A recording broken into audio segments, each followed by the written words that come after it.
Hello YouTube, Peachbark here, and today I'll be reviewing one of my commander decks. The commander in particular is Alesha, who smiles at death. Using Alesha's ability to bring back creatures with power 2 or less allows me to swarm the board, as well as use their enter-the-battlefield effects to destroy other permanents and gain control of the game. To start with, we have creatures that put other creatures in the graveyard. Using Mad Prophet to discard a card, primarily a creature, to hopefully draw a land or some other utility. Rummaging Goblin plays the same role. If I need to get those creatures back, I have Gravedigger, who both works when I play him and play him back from the graveyard, so I can bring back creatures constantly. Same thing goes for Cadaver Imp. Certain creatures to bring back with Alesha's ability when the time arises are such creatures that destroy artifacts and enchantments. Manic Vigil destroys artifacts upon entering. Leon Relic Warder exiles temporarily an enchantment or artifact. Keen Apparition, I'm able to sacrifice upon entering to destroy an enchantment. Avian Cloudchaser acts as a flying blocker but also destroys enchantments upon entering. Devote Chaplain requires 2 humans to tap but allows me to permanently exile an artifact and or enchantment. Torch Fiend allows me to block and then sacrifice to destroy an artifact. And Goblin Rune Blaster allows me to kick it to destroy a non-basic land, to beat people to the drops. Fiend Hunter, who temporarily exiles a creature. Sandstep Outcast, who enters and drops down a spirit. Grey Merchant Astrodel, to devotion, deal damage, gain life. Disciple Bolus as a sack outlet to draw cards and gain life. Ponyback Brigade for the value of 4 for 2. Ashton Foremost to give a warrior double strike, primarily Alesha. Vulture's Aven to exploit and draw 2 at the expense of 2 life.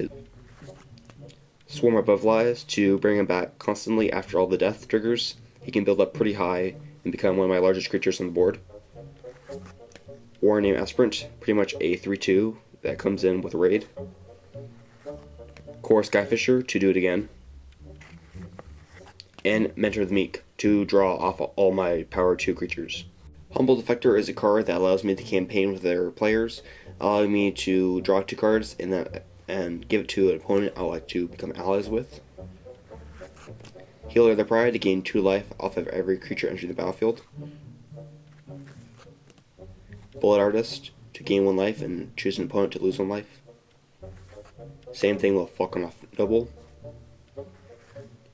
Belvin Bodyguard to sacrifice him to gain protection to a creature I care to save. Same thing with Mother of Runes, except I can tap her instead of sacrifice her. Dark Impostor allows me to exile target creature that is getting in my way and allows her to gain the abilities of that target creature. Gideon's Lawkeeper allows me to tap down a creature, allowing me to swing past with my army.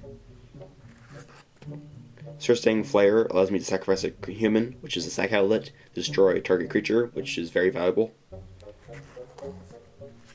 And Frenzied Goblin to allow me to get past other creatures while attacking. These next creatures are static battlefield creatures. They don't function while entering the battlefield, but once on the battlefield they function. With Dragon Scale General, during my end step, I bolster X, and seeing how I have many creatures out, I can turn a small guy into a very large threat.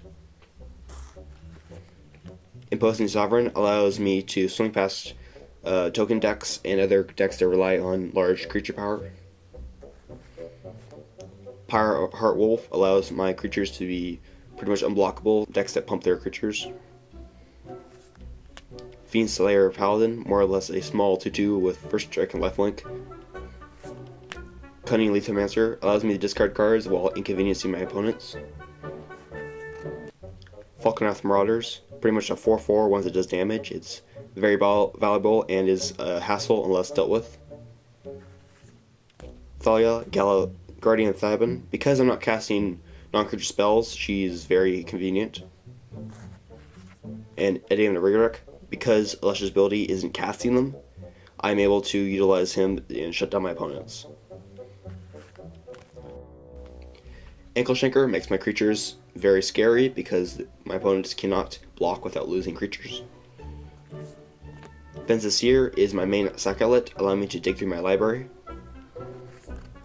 Stormkirk Noble is a gaining counters creature and works in combat. Absent Sky Captain bolsters 2 when it dies and more or less is a flying blocker.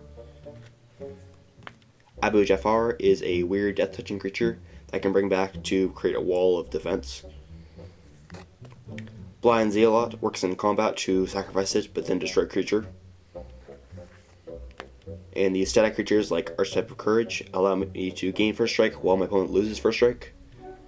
And Archetype of Finality to give my creatures death touch and my opponents lose death touch. My only creature with power 3 other than Alesha is Hellrider. Doing damage before combat usually can finish off an opponent. Non-creature spells I have are Grafted Wargear as a semi-sack outlet and boosting my creatures while I'm at it. Swiftfoot Boots to give my creatures hexproof. Same thing with Whisper Silk Cloak, usually equipped it on my commander. Jar of Eyeballs to put more counters on it when creatures die, and then dig once I do so. Warsome Surge to get damage off of creatures entering the battlefield. Berserker's Onslaught to give everything double strike, which is awesome. Connection Rebirth to get value off all my creatures to put another token on the battlefield. Pretty much vital within this deck. Crackling Doom to get rid of obnoxious larger creatures that I can't deal with. And Gift of Immortality to put on Alesha so she stays around forever. Cards like Faithless Looting allow me to discard cards, primarily creatures that I don't want, and then bring them back later. So Faithless Looting allows me to draw 2 cards, then discard 2 cards. This is the best one out of them all. Tormenting Voice allows me to discard a creature and then draw 2. Same thing with Wild Guess. And then Shadow Perception allows me to discard all cards in hand, usually once I've gotten rid of all my non-land cards or just have lands in there that I don't want, and I can flash back later, and it allows me to get creatures in there so I can bring them back later as well. Moving to lands, my non-basic lands are Isolated Chapel, Temple of Triumph, Ravage Highlands, Bog Wreckage, Rakdos Cornelium, Treshorn Sinks, Scored Barrens, Windscarred Crag,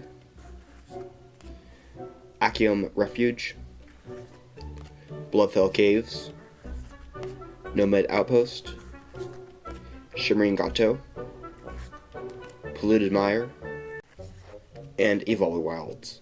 I am currently running 4 mountains, 11 plains, and 8 swamps. I am trying to remove all the mountains to replace them with non-basic mountains / plains and or swamps. Doing this allows me to hit Alesha's mana cost to play her, and allow me to hit her ability mana cost reliably. This deck is, as all decks are, a work in progress. Seeing how I'm not satisfied with my mana base, and some creatures I feel could be taken out and replaced with better creatures, while I search through other cards and find better replacements, this deck will probably see some revisions. If you do have suggestions to replace some cards, or run a similar deck and have certain cards that are better than the ones I have, please suggest them down in the comments. Thank you for watching this video.